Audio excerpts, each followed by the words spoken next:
Three, two, one. Assalamualaikum warahmatullahi wabarakatuh. Pertama-tama yang saya hormati Ibu Rahmasya Fitri selaku dosen pengampu dari mata kuliah Teori Postmodern. Pada kesempatan kali ini saya Nika Purnamasari selaku moderator dari kelompok kami. Di sini kami akan membahas mengenai teori konstruksi sosial oleh Peter L. Berger, namun ada pula anggota dari kelompok saya sendiri Nika Purnama, yang kedua ada Khairunisa, yang ketiga ada Hasnawati, dan yang keempat ada Joanna Evelyn. Konstruksi sosial adalah konsep yang menggambarkan bagaimana realitas sosial dibentuk dan dimaknai secara subjektif oleh anggota masyarakat. Konstruksi sosial juga menggambarkan suatu proses di mana melalui tindakan dan interaksi masyarakat mampu menciptakan secara terus-menerus suatu kenyataan yang dimiliki bersama yang dialami secara faktual objektif dan penuh arti secara subjektif.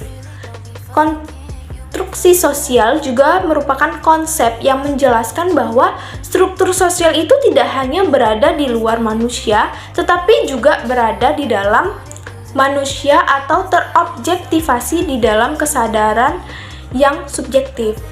Di sini kita bisa ambil contoh yaitu pemulung yang berada di tempat pembuangan akhir atau TPA di Tamangapa, Kota Makassar. Mereka ini tetap bisa mengakses dunia luar, hanya saja perasaan mereka yang membuat mereka itu termarginalkan.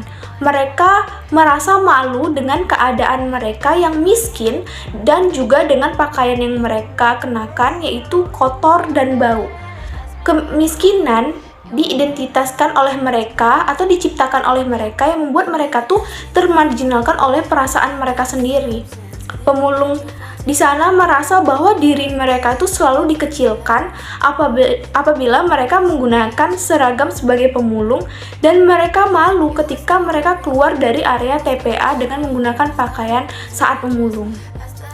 Tomka menjelaskan bahwa realitas sosial terjadi karena adanya segala hal yang berhubungan dengan individu yang ada di sekitar manusia, jaringan sosial, keterkaitan sosial, dan kesetia kawanan, sehingga dapat dikatakan realitas sosial menjadi jaringan sosial yang secara khusus dapat mengikat manusia menjadi satu kehidupan yang dialami bersama. Menurut Berger dan Luqman, kenyataan merupakan proses membentuk kualitas dari kenyataan dan eksistensinya tidak bergantung pada kehendak individu. Pengetahuan diartikan sebagai pencarian kepastian dari kenyataan yang memiliki kebenaran khusus. Oleh karena itu, sosiologi pengetahuan harus mempelajari pengetahuan manusia dan cara-cara yang membuatnya dianggap sebagai kenyataan. Pengetahuan memiliki dua objek yang terkait dengan realitas manusia, yakni realitas objektif dan subjektif. Tomka menjelaskan bahwa realitas sosial terjadi karena adanya segala hal yang berhubungan dengan individu yang ada di sekitar manusia, jaringan sosial, keterkaitan sosial, dan kesetia kawanan, sehingga dapat dikatakan realitas sosial menjadi jaringan sosial yang secara khusus dapat mengikat manusia menjadi satu kehidupan yang dialami bersama. Menurut Berger dan Luqman, kenyataan merupakan proses membentuk kualitas dari kenyataan dan eksistensinya tidak bergantung pada kehendak individu. Pengetahuan diartikan sebagai pencarian kepastian dari kenyataan yang memiliki kebenaran khusus. Oleh karena itu, sosiologi pengetahuan harus mempelajari pengetahuan manusia dan cara-cara yang membuatnya dianggap sebagai kenyataan. Pengetahuan memiliki dua objek yang terkait dengan realitas manusia, yakni realitas objektif dan subjektif. Baik, di sini saya akan menjelaskan mengenai 3 tahap proses konstruksi. Nah, untuk yang pertama itu adalah tahap eksternalisasi, di mana tahap eksternalisasi ini adalah proses penyesuaian diri manusia atau individu dengan sesuatu yang ada di dunia sosiokultur sebagai produk manusia. Nah, di tahap ini individu atau manusia itu akan melihat kenyataan yang ada di luar individu. Kemudian individu akan memahami sesuatu yang ada di luar dari dirinya dengan pengetahuan yang ada dan memaknai suatu realitas sosial sesuai dengan kebiasaan yang ada di masyarakat. Untuk proses yang kedua itu adalah tahap objektivasi, di mana tahap ini adalah proses mengubah suatu aktivitas manusia, baik fisik maupun yang mental, menjadi suatu kenyataan yang dapat disandingkan dengan kenyataan eksternal dalam bentuk kebenaran, baik bersifat material maupun non-material. Nah, di sini yang dikatakan dengan material itu adalah seperti sesuatu yang nampak secara fisik seperti pena, buku, kertas, rumah. Nah, kalau untuk yang non-material itu adalah seperti sesuatu yang tidak nampak secara fisik, itu seperti pemikiran, kemudian pola-pola perilaku, kemudian aturan, norma, nilai-nilai, dan sebagainya. Nah, selanjutnya untuk tahap yang ketiga itu adalah tahap internalisasi, di mana tahap ini merupakan proses memfilter kembali realitas-realitas kehidupan akan diubah oleh dunia objektif menjadi kesadaran subjektif. Di sini proses internalisasi akan menunjukkan bahwa faktisitas objektif yang terjadi di lingkungan dapat menjadi faktisitas subjektif.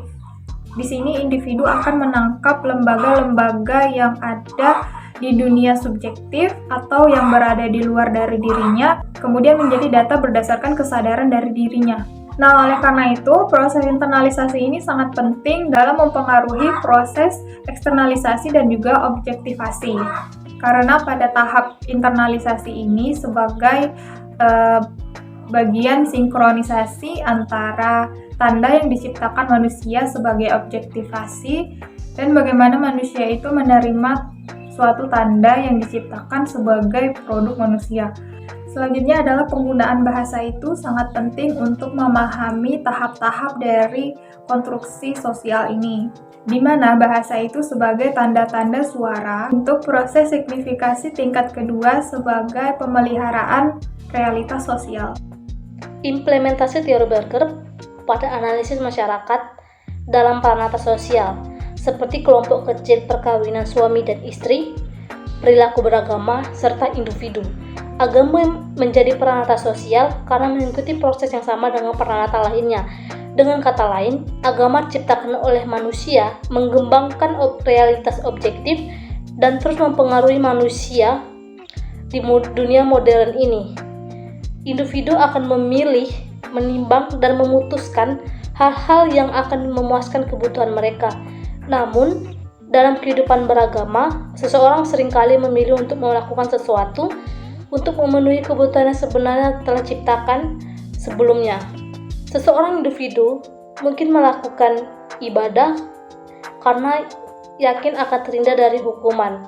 Agama menciptakan suatu rasionalitas bahwa setelah manusia meninggal, ia akan diberikan balasan sesuai dengan perilaku yang di dunia.